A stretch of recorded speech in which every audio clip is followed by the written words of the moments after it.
کچھ لوگ سمجھتے ہیں کہ یہ بے پردگی یہ ترقی ہے، یہ ماڈرنزم ہے۔ ایسا نہیں ہے، یہ جہالت تھی۔ کعبۃ اللہ کا طواف برہنہ کیا جاتا تھا، تو برہنگی یہ جدت نہیں ہے، یہ قدامت ہے، یہ ترقی نہیں ہے، یہ جہالت ہے۔ اس سے اسلام نے نکالا ہے، اور پردے کی طرف اسلام انسانیت کو لے کر کے آیا ہے۔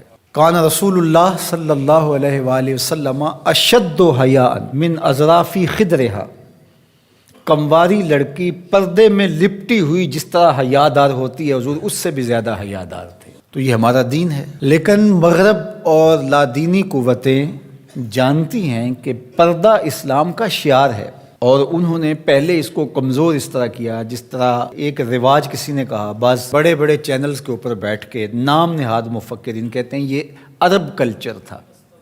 عرب کلچر تو برہنگی تھا، عرب کلچر تو برہنہ طواف کرنے کا تھا، گھروں پہ جھنڈے بدکار خواتین کے چھتوں کے اوپر عرب میں لگتے تھے۔ تو یہ پردے کا تصور کلچر نہیں ہے، بلکہ یہ سنت زہرا سلام اللہ علیہا۔ اللہ کے محبوب نے فرمایا ہر دین کی کوئی الگ شناخت ہوتی ہے، الگ پہچان ہوتی ہے، ہر دین کا ایک الگ نشان ہوتا ہے۔ تو اسلام کی وہ خاص چیز، وہ خاص نشان، خاص پہچان پردہ ہے، حیا ہے، اور اگر حیا چلا جائے تو پھر دین بھی چلا جاتا ہے۔ ایک روایت میں فرمایا حیا اور ایمان دو آپس میں جڑی ہوئی چیزیں ہیں، ان میں سے ایک چلا جائے گا پیچھے پیچھے دوسری شے بھی چلی جائے گی۔ تو لادینی قوتیں اس بات کو جانتی ہیں کہ اگر حیا چھین لیں گے تو ایمان اس کے پیچھے پیچھے اس راستے سے جو حیا کے چھننے سے بنے گا، تو انہی قدموں پہ ایمان بھی رخصت ہوتا چلا جائے گا۔ تو لہٰذا ان کو یہ کہو کہ تم ترک ایمان کرو تو یہ تو کبھی راضی نہیں ہوں گے، تو اس لیے انہیں پردے کا ترک کروایا جائے، انہیں حیا کے جوہر سے محروم کیا جائے تاکہ یہ ایمان کے جوہر سے بھی محروم ہو جائیں۔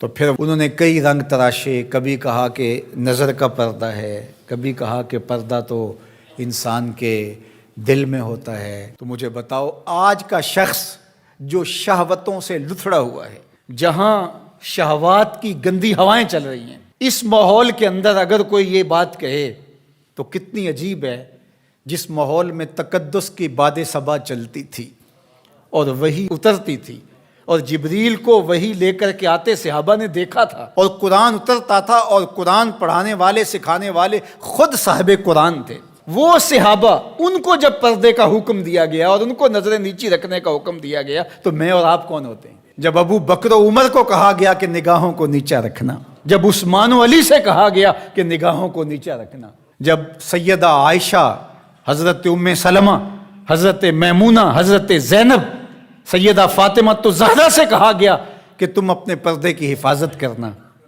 تو مجھے بتائیے اس تقدس مآب ماحول کے اندر بھی جب پردہ کرنے کے لیے مومنوں کی ماؤں کو حکم دیا گیا، اور ابو بکر و عمر، عثمان و علی، عشرہ مبشرہ، جن کی جنت کی ضمانت بھی رسول اللہ نے دی ہے، تو جب ان کو بھی کہا گیا کہ نگاہوں کو نیچا رکھنا، تو میں اور آپ کس شمار میں ہیں؟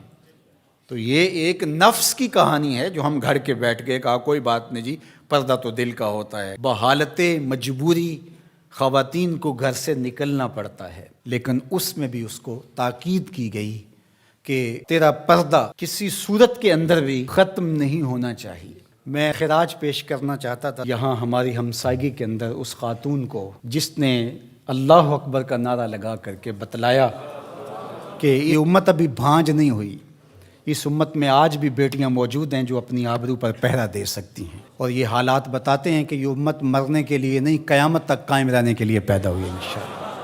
اس دبی ہوئی راکھ میں چنگاریاں موجود ہیں، جو وقت آیا تو شعلہ جوالہ بھی بن جائیں گے انشاءاللہ العزیز۔ اقبال نے ایک بات کہی تھی، اگر پندے ز درویش پذیری، ہزار امت بمیرت تو نہ میری، بطول باش و پنہا شو ازیں اثر کہ در آغوش شبیر بگیری۔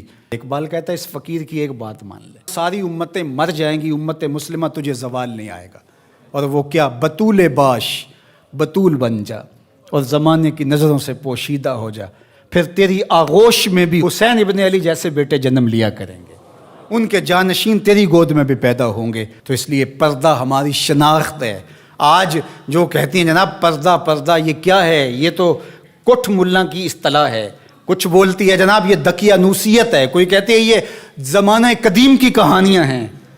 جب قبر میں اتریں گے تو اس وقت مرد کے لیے 3 چادریں، عورت کے لیے اسلام نے پھر بھی 5 چادریں رکھی ہیں اس وقت. اس کا کفن بھی الگ رکھا ہے اس لیے کہ وہ پردے کی چیز ہے. تو کیا کوئی عورت کہتی ہے کہ مجھے اسکرٹ میں دفن کر دیا جائے، میں بے پردہ قبر میں جانا چاہتی ہوں؟ اس وقت تو سب کہتے ہیں تنیاں بھی باندھ دی جائیں، اس وقت محارم قریب آ جائیں جو لحد میں اتاریں. تو اگر زندگی کے بعد بھی پردے میں لپٹ کے جانا ہے تو ساری زندگی سیدہ فاطمہ کی غلامی میں بسر کر دیے جائیں، ان کی کنیز بن کے زندگی گزاریں.